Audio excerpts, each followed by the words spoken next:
हूँ हज़रत मूसा अलैहिस्सलाम अल्लाह के जलीलुल क़द्र पैगम्बर है। मूसा कलीमुल्लाह, कलीम उनका खिताब है, अल्लाह से कलाम करते हैं। हज़रत मूसा अलैहिस्सलाम के दौर में एक इंसान है जो बेहद गरीब है, बेहद गरीब है। एक रोज़ हज़रत मूसा अलैहिस्सलाम कोहे तूर पर जा रहे हैं, उस गरीब के पास से आपका गुज़र हुआ। वो गरीब देखता है, कहता है मूसा अलैहिस्सलाम कहाँ जा रहे हो? फरमाने लगे मैं अल्लाह से कलाम करने कोहे तूर पे जा रहा हूँ।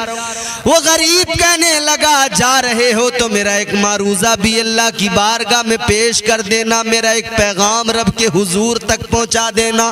हज़रत मूसा अलैहिस्सलाम ने फरमाया बोल क्या है? कहने लगा मैंने आज तक कभी पेट भर के खाना नहीं खाया, मैं इतना गरीब हूँ कभी पेट भर के खाना न खा सका। अल्लाह अकबर। कहता है ऐ मूसा अल्लाह की बारगाह में जा रहे हो, अल्लाह से इतना मेरा पैगाम कह देना, इतनी मेरी गुजारिश अर्ज कर देना कि परवरदिगार मेरे मुकद्दर का जो भी रिस्क है, जो सारी जिंदगी में मुझे रिस्क मिलने वाला है, मेरा खुदा वो रिस्क मुझे एक बार में अता कर दे ताकि मैं एक बार तो पेट भर के खाना खा सकूं। कहता है परवरदिगार से कहना कि मेरा सारा रिस्क मुझे अल्लाह एक बार में दे दे ताकि मैं एक बार तो कम से कम पेट भर के खा लूं। हजरत मूसा अलैहिस्सलाम ने फरमाया ठीक है। परवरदिगारे आलम की बारगाह में कोहे तूर पर अल्लाह ताला से जब हम कलामी हुई, बात हुई, तो इस गरीब का पैगाम भी अल्लाह तक पहुंचा दिया। या अल्लाह वो गरीब कहता है सारा रिस्क मुझे दे दे एक बार में। अल्लाह वो कहता है कि एक बार तो भूख मैं अपनी मिटा सकूं, पेट भर के खाना खा सकूं। हजरत मूसा अलैहिस्सलाम ने जब अर्ज किया, अल्लाह ने फरमाया ठीक है। परवरदिगार ने उसे उसका सारा रिस्क उसकी जिंदगी भर का उसके मुकद्दर में जो भी था अल्लाह ने अता फरमा दिया।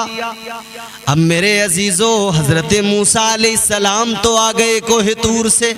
कुछ वक्त गुजरा, एक दिन मूसा अलैहिस्सलाम का उस तरफ से गुजर हुआ। आप देखकर हैरान हो गए, वही गरीब जो कल कह रहा था कि अल्लाह ताला मुझे मेरे सारे मुकद्दर का रिस्क एक बार में दे दे ताकि मैं एक बार पेट भर के खा सकूं, वो इंसान है, उसी के घर पे लंगर चल रहा है। गरीब आ रहे हैं, खा के जा रहे हैं, अल्लाह के नाम पे लोगों को खिला रहा है, लोग आ रहे हैं, खा खा के जा रहे हैं। अब हजरत मूसा ने देखा, हैरान हुए, इस गरीब के पास इतनी दौलत कहां से आई, इसके पास इतना माल कहां से आया, ये लंगर जारी किए हुए है। आप हैरान है, पता करने पर मालूम हुआ ये तो रोज इसी तरह से खिलाता है, रोज इसके दरवाजे पे आते हैं गरीब, रोज खा के जाते हैं, सैर हो के जाते हैं, शिकम सैर हो के जाते हैं। अल्लाह अकबर। हजरत मूसा अलैहिस्सलाम ने परवरदिगार से अर्ज कर दिया, ऐ मेरे मौला, ऐ रब्बे लम यज़ल व ला यज़ाल, मैं समझा नहीं मामला क्या है। ऐ मौला, जो इतना गरीब कि उसे एक दिन भी पेट भर के खाने को ना मिला, अब उसके घर पे लंगर चल रहे हैं, वो लोगों को खिला रहा है, रोज लंगर है। या अल्लाह, उस पर इतनी दौलत, इतना माल कहां से आया? अल्लाह ने फरमाया मूसा, वो इंसान बड़ा सियाना निकला, बड़ा चालाक निकला। या अल्लाह, माजरा क्या है? परवरदिगार ने फरमाया, मैंने जब उसे उसके मुकद्दर का सारा रिस्क दे दिया, उसने खुद नहीं खाया, उसने वो सारा गरीबों को खिला दिया, यतीमों मिस्कीनों को खिला दिया। तो मेरा तो वादा है कि जो मेरी राह में मेरे नाम पे खर्च करेगा या मेरे नाम पे भूखों को खिलाएगा, मैं उसे मजीद अता करता जाऊंगा, मैं उसे और ज्यादा अता करता जाऊंगा, मैं नेमतें बढ़ाता जाऊंगा। अल्लाह फरमाता है, वो बड़ा सियाना निकला, मैंने उसे दिया, उसने गरीबों को खिलाया, फिर मैंने और दिया, नेमतें बढ़ाई, वो और खिला रहा है, वो खिलाता जा रहा है, मैं बढ़ाता जा रहा हूँ, वो लोगों को खिलाता जा रहा है। और मेरा तो वादा है, जो मेरी राह में एक खर्च करे, मैं उसे एक के बदले 10 अता करता हूँ। वो एक को खिलाता है, मैं उसे एक के बदले 10 का रिस्क देता हूँ। वो 100 को खिलाता है, मैं 1000 का उसको दे दिया करता हूँ। वो बड़ा सियाना निकला, वो बड़ा होशियार निकला, वो गरीबों को खिलाता बढ़ाता जाता है, मैं उसका माल बढ़ाता जाता हूं। तो ये है, गरीबों को खिलाने पर अल्लाह ताला नेमतें बढ़ाता जाता है, परवरदिगार नेमतों में इजाफे फरमाता है। मगर यहाँ फ्रिज में 10 दिन के लिए स्टोर करके रख दिया, किसी गरीब को नहीं खिलाएंगे, सारा खुद खाएंगे। कभी कबाब बना रहे हैं, कभी जो है अलग अलग किस्म की डिशेस तैयार हो रही हैं। यूट्यूब पर इस वक्त देखो ट्रेंड चला है, फेसबुक पर देखो नए नए तरीकों के पकवान वो कुक बैठे हुए सिखा रहे हैं। आ रही है बकरा ईद, आ रही है ये कबाब बनाना, इस तरह का कौरमा बनाना, इस तरह से बकरे की चाप बनाना, इस तरह से आप ये करना, सारा सिखा रहे हैं। अरे खुदा के लिए ठीक है, जिस तरह से तुम्हें खाना है बनाओ खाओ, मगर गरीबों को जरूर खिलाना। शरीयत कहती है, इस्लाम कहता 3 हिस्से करो, 3 हिस्से करने के बाद में एक हिस्सा गरीबों यतीमों मिस्कीनों में बांट दो, दूसरा हिस्सा अपने रिश्तेदारों में बांट दो, जो तीसरा हिस्सा बचे वो अपने लिए रख लो। और एक चीज मैं यहां पर और एक मसला बयान कर दूं, जो हिस्सों वाली कुर्बानी होती है, 7 लोग मिलकर एक बड़ा जानवर लेकर कुर्बानी करते हैं। बास जगहों पर देखा गया जब गोश्त तकसीम होता है तो अंदाजे से तकसीम कर दिया करते, इतना तुझे, इतना तुझे, इतना तुझे। कहते कम ज्यादा हो जाए तो माफ कर देना, सब अपने ही लोग हैं। लेकिन इस्लाम कहता है ऐसा हरगिज न करना, नाप के तोल के देना, बराबर देना। एक बोटी किसी पर कम न जाए, एक किसी पर ज्यादा न जाए, इसलिए कि एक दूसरे में आपस में तो तुम अंडरस्टैंडिंग है, कह रहे हो कि एक दूसरे को मुआफ कर दिया। लेकिन अल्लाह का दीन, अल्लाह का प्यारा मजहब, परवरदिगार का अता करदा मजहब और मुस्तफ़ा करीम की दी हुई शरीयत कहती है नाप के तोल के वजन करके बराबर तकसीम करो, कम ज्यादा ना होने पाए। तो हर हाल में इसका ख्याल करें, कम ज्यादा ना होने पाए, अंदाजे से काम ना लें, पूरा वजन करें, बराबर एक दूसरे पे जाना चाहिए। 7 जो हिस्सेदार हैं उन 7 पर बराबर गोश्त पहुंचे। मगर यहां चल रहा है बस जैसे भी चल रहा है, खुदा के लिए कुर्बानी कर रहे हैं, पैसे खर्च कर रहे हैं, 5,000 10,000, 5,000 में 4,000 में हिस्सा ले रहे हैं, 5-6 हज़ार में हिस्सा ले रहे हैं, या आप 10, 15, 20 हज़ार का कोई जानवर बकरा वगैरह लाकर कुर्बान कर रहे हैं, ज़िबा कर रहे हैं, तो आप इस पैसे को ख्याल रहे कि ये कबूल हो जाए कुर्बानी रब के हुजूर, पैसा भी बर्बाद न जाए और आपकी ये नियाजमंदी भी बेकार न चली जाए। तो लिहाजा इन तमाम चीज़ों का ख्याल रखें, तो गरीबों को ज़रूर खिलाएं। अच्छा, इस्लाम तो वो प्यारा मजहब है, इस्लाम तो कहता है गरीबों का ख्याल रखो ज़रूर। और कुरान अल्लाह का कहता है, याद है ना, एक दिन मरना है, कब्र में जाना है, फिर हश्र में उठना है, फिर हिसाब व किताब, फिर जन्नत व दोज़ख। ऐ लोगों सुनो, जब मैदान महशर में जन्नत और दोज़ख का फैसला हो जाएगा, जन्नती जन्नत में, दोज़खी दोज़ख में चले जाएंगे, दोज़खी दोज़ख के अंदर होंगे, जन्नती जन्नत के अंदर होंगे। एक ऐसा मकाम होगा जहां पर दोनों आपस में बातें कर सकें। इधर से जन्नती जन्नत के अंदर से दोज़ख पर नजर डाल के देखते हैं, दोज़ख में दोज़ख वालों पर अजाब हो रहा है, जहन्नमियों पर अजाब होता देख रहे हैं। इधर जहन्नमी देख रहे हैं, उधर जन्नती देखो जन्नत में मजे कर रहे हैं, उनकी मौज है, जन्नत में बड़े आराम की सुकून की जिंदगी गुजार रहे हैं। एक ऐसा जन्नत में मकाम जहां से जन्नती दोज़खियों से बात करेंगे, जहन्नमियों से बात करेंगे। वो जन्नती कहेंगे ऐ जहन्नम वालों, कौन सा ऐसा अमल था जिसने तुम्हें जहन्नम के गड्ढे में पहुंचा दिया? तुम्हारा कौन सा ऐसा अमल था जिसने तुम्हें दोज़ख में पहुंचा दिया? तो ये दोज़ख के अंदर से लोग कहेंगे क़ालू लम नकु मिनल मुसल्लीन।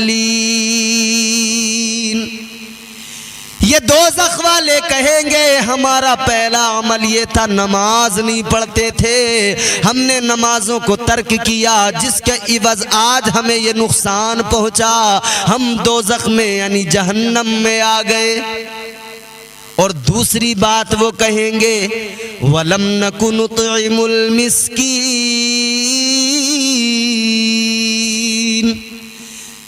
वो दोज़ख वाले कहेंगे दूसरा अमल हमारा ये था, हम यतीमों मिस्कीनों को ख्याल नहीं करते थे, यतीमों मिस्कीनों पर हमने कभी रहम नहीं किया, उन्हें खिलाते पिलाते नहीं थे, उनका ख्याल नहीं करते थे। गरीबों यतीमों मिस्कीनों का ख्याल ना करने वालों गौर करो, दोज़ख में दोज़खी कह रहे हैं वलम नकु नुतइमुल मिस्कीन। और मिस्कीनों के ताल्लुक से, यतीमों के गरीबों के ताल्लुक से तो कुरान में मुताद्दिद मकामात पर अल्लाह ने फरमाया। परवरदिगार आलम का कुरान कहता है अराअयतल्लज़ी युकज़्ज़िबु बिद्दीन फ़ज़ालिकल्लज़ी यदउल यतीम वला यहुद्दु अला तआमिल मिस्कीन।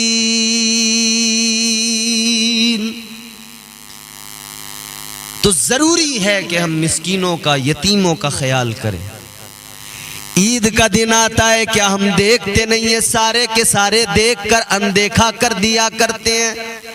ईद के मौके पर हमारे घरों में शॉपिंग बड़ी होती है, महंगे महंगे कपड़े हमारे बच्चे खरीद के लाते हैं, पहनते हैं, मगर गरीबों के बच्चों को देखा गया ईद के दिन ईदगाह के रास्ते पर खड़े हो जाते हैं। कोई सुरमा बेच रहा है, कोई गुब्बारे बेच रहा है, कोई बच्चों के खिलौने बेच रहा है।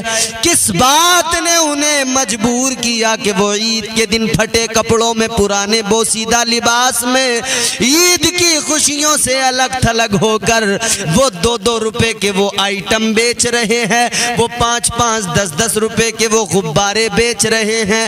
वो वहां पर खड़े होकर कोई कुछ बेच रहे, कोई कुछ बेच रहे। खुदा के लिए ऐ मेरी कौम के अमीरों, ऐ मेरी कौम के मालदारों, अल्लाह ने जो दौलत दी है वो दौलत इसलिए नहीं दी कि तुम अय्याशियों में उड़ा दो, वो दौलत इसलिए नहीं दी कि तुम अपने शौक में उड़ा दो। अल्लाह ने माल इसलिए दिया है कि वो उस माल में तुम्हारा भी हिस्सा है, तुम्हारे घर वालों का भी हिस्सा है, और तुम्हारे साथ मुंसलिक तुम्हारे रिश्तेदार जो गरीब है उनका भी हिस्सा है।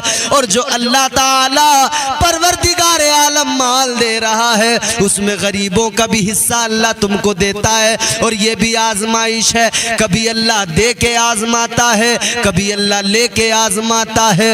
एक वो जो फुटपाथ पे खड़े हो के भीख मांग रहे, अल्लाह उसको भी आजमा रहा है कि ये इस आलम में गुर्बत में भीख मांग रहा है, मगर मेरा साबिर और शाकिर है या नहीं है, मेरा शुक्र अदा करता है या नहीं। और एक वो है जो महलों में है, अल्लाह उसे भी आजमा रहा है कि ये मेरे नाम पर खर्च करने को तैयार भी है या नहीं। मैं दे रहा हूं तो ये मेरे गरीब बंदों को खिलाता पिलाता भी है या नहीं। आजमाइश है, इम्तिहान है मेरे भाई। अल्लाह ताला कभी दे के आजमाता है, कभी ले के आजमाता है। और हमेशा याद रहे, माल दौलत पे कभी गुरूर घमंड तकब्बुर न करना, ये आनी जानी चीज है। एक वो इंसान जो मखमल के गद्दों पे महलों में सोता हो, एक वो गरीब जो फटे लिबास में हमारे आपके सामने रहता हो। हम अपनी आंखों से देखते हैं, शायद कभी हमें लगता भी होगा कि ये गरीब आदमी है, इसकी क्या औकात, इसकी क्या हैसियत, क्योंकि यहाँ तो औकात और हैसियत मालो दौलत से समझते हैं ना लोग। जितना बड़ा हराम खाने वाला हो, जितना बड़ा भ्रष्टाचारी हो, करप्ट हो, अगर मालदार है लोग उसे कुर्सी दिया करते हैं, बड़ी इज्जत से बिठाया करते हैं। लेकिन गरीब हो, जिस्म पे फटा पुराना लिबास हो, चाहे जितना ज्यादा परहेजगार हो, लोग उसको जो है मुंह लगाने को तैयार नहीं होते। चाहे जितना ज्यादा शरीफ इंसान हो, लोग उस शरीफ की शराफत का मजाक उड़ाया करते हैं। ये हाल है आजकल। उस गरीब शरीफ इंसान की शराफत का मजाक उड़ाया जाता है। ये कौन कर रहा है? हम ही लोग कर रहे हैं ना। 4 पैसे आ जाएं तो अकड़ जाते हैं। मगर याद रखना, कभी किसी को दौलत की बुनियाद पर, मालदारी की बुनियाद पर उसके वकार को और उसके स्टेटस को नहीं जांचना परखना इस तरह से नहीं है, बल्कि पैमाना दूसरा है। परवरदिगार आलम ने कुरान मजीद में फरमाया, अल्लाह ताला का कुरान कहता है, इन्ना करमकुम इंदल्लाहि अतकाकुम। अल्लाह का कुरान कहता है परवरदिगार आलम के नजदीक वो इज्जत वाला नहीं जिसके पास माल है, बल्कि इज्जत वाला तो वो है जो परहेजगार है, जो तकवा शियार है। अल्लाह तकवे की बुनियाद पर इज्जतें अता करता है। मगर यहां परहेजगारी, अगर गरीब है तो उसका भी लोग मजाक उड़ा रहे हैं। याद रखना मेरे अजीजों, एक बादशाह था, महल में अपने सो रहा था। बादशाह अपने महल के अंदर ऐशो इशरत की जिंदगी गुजार रहा है, मजे की जिंदगी गुजार रहा है। मगर एक गरीब है जो सड़क पर, उसके पास ओढ़ने बिछाने को भी कुछ नहीं है, न बिस्तर है, न घर है, न छत है, फुटपाथ पे सो रहा है वो गरीब। बादशाह ने महल की खिड़की से झांक के देखा, बादशाह तो मखमल के गद्दों पे सो रहा है, मखमल के गद्दों पे आराम कर रहा है, मगर वो गरीब सड़क पे फुटपाथ पे सो रहा है। एक फटा पुराना सा कंबल है, आधे को बिछा लिया, आधे को जिस्म पे ओढ़ लिया। वो गरीब इंसान फुटपाथ पे इस तरह से सो रहा है, वो बादशाह महल के अंदर है। उसे ख्याल आया, इसकी जिंदगी में मेरी जिंदगी में कितना फर्क है। मैं अपने महल के अंदर, आलीशान महल में मखमल के गद्दों पे सो रहा हूँ, मेरा ये नर्म नाजुक गुदाज बिस्तर है, और ये सड़क पर, सड़क के किनारे फुटपाथ पर पड़ा है, न बिस्तर है, न कोई छत है इसके पास में। बादशाह यही ख्याल लेकर सो गया। सुबह उठा, बादशाह ने कहा कि वो बाहर एक गरीब, एक फकीर सोया हुआ था, उसे लेके आओ, महल सजाओ, दरबार लगाओ। दरबार लगाया गया, उस गरीब को बुलाया गया, गरीब आया। बादशाह उस गरीब अल्लाह वाले से कहने लगा, ए गरीब, तेरी और मेरी जिंदगी में कितना फर्क है। मैंने तुझे रात सोते देखा, तू फुटपाथ पे, रास्ते पे, सड़क किनारे सो गया। तेरे पास न बिस्तर था, न तेरे पास कोई छत है, न मकान है। तू वहां सड़क के किनारे पर सो रहा है, और मुझे देख, मैं आलीशान महल में। अब जरा ये बता दे, तेरी और मेरी जिंदगी का फर्क, तेरी और मेरी रात का फर्क क्या है? तेरी रात कैसी गुजरी और मेरी रात क्या है? मेरी रात तो बड़ी अलग है, मगर ये बता तेरी रात कैसी गुजरी है।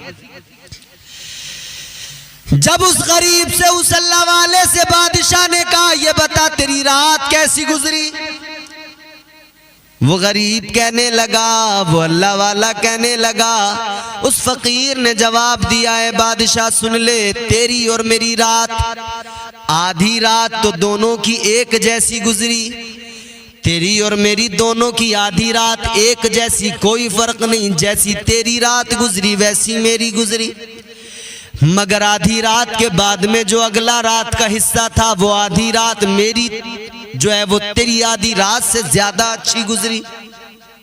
बादशाह हैरान हो गया सुनकर, ये गरीब सड़क पे सोने वाला मुझसे कह रहा है कि मेरी आधी रात तुझसे ज्यादा अच्छी गुजरी। बादशाह कहने लगा, बता तेरी रात मेरे बराबर कैसे हो गई और मुझसे अच्छी कैसे हो गई। फकीर कहने लगा, सुन ले बादशाह, तू अपने महल के अंदर सोया, अपने नरमो गुदाज बिस्तर पे सोया, मगर नींद तो आखिर तुझे आई ही। मैं सड़क किनारे सो गया, फुटपाथ पर सो गया, मुझे भी नींद आई, तुझे भी नींद आई, नींद दोनों की एक है। नींद अल्लाह की मखलूक है, बिल्कुल सेम है, जैसी तुझे आती है वैसी मुझे आती है। और नींद जब आ जाए तो क्या नरमो नाजुक बिस्तर और क्या सड़क, क्या पत्थर, नींद एक जैसी। फकीर ने कहा आधी रात तेरी मेरी एक जैसी गुजर गई, जैसा तेरा जैसे तुझे नींद आई वैसी मुझे भी नींद आई, नींद तेरी भी मेरी भी एक जैसी, मगर उसके बाद में आधी रात मेरी बड़ी उम्दा गुजरी, तेरी रात से बड़ी अच्छी गुजरी। उसने कहा बता कैसे? फकीर कहने लगा ऐसे कि तू आधी रात के बाद में भी सोता रहा और मैंने आधी रात के बाद में उठकर जब अपने रब को याद किया, जब मैंने अपने रब की बाकी का ऐलान किया, जब मैंने अल्लाह का जिक्र किया तो वो जिक्र की लज्जतें मुझे मिली, तू महरूम रह गया। अल्लाह के जलवे मुझे मैसर आए, तू महरूम रह गया। मेरी आधी रात तेरी आधी रात से ज्यादा अच्छी गुजरी है। तो कभी गरीब को हल्के में मत लेना, और गरीबों तुम भी कभी गम न करना, एहसास न करना। हुजूर ने बड़ा प्यार किया है गरीबों से। ताजदारे मदीना ने गुर्बत को और गरीबी को पसंद किया, गरीबों को पसंद किया। मेरे आका ने गरीबों का इतना ख्याल रखा कि कुर्बानी का मौका आया तो हुजूर ने अपनी गरीब उम्मत के नाम से कुर्बानी भी कर दी। ऐ गरीबों खुश हो जाओ, ताजदारे मदीना ने तुम्हारे लिए कुर्बानियां भी कर दी। और फिर उसके बाद में मजीद मेरे मुस्तफ़ा करीम ने फरमाया गरीबों, जब मैदान महशर में अमीर भी होंगे, मालदार भी होंगे, गरीब भी होंगे, याद रखना उधर अमीर मालदार भी खड़े हैं, गरीब भी खड़े हैं, कतारें लगी हुई हैं। मैदान महशर में परवरदिगार आलम मालदार से उसका माल पूछेगा, कितना कमाया, कहां खर्च किया। मालदार से अल्लाह उसका माल पूछेगा और गरीब से परवरदिगार उसका हाल पूछेगा। ये फर्क होगा गरीब और अमीर में। और मेरे मुस्तफ़ा करीम वाली कौनैन ने फरमाया, जब जन्नत में जाने की बारी आएगी ये अमीर मालदार हिसाब देता रह जाएगा, गरीब जन्नत में चला जाएगा। कितना पहले फरमाया गया, अमीर के मुकाबले गरीब 500 साल पहले जन्नत में चला जाएगा।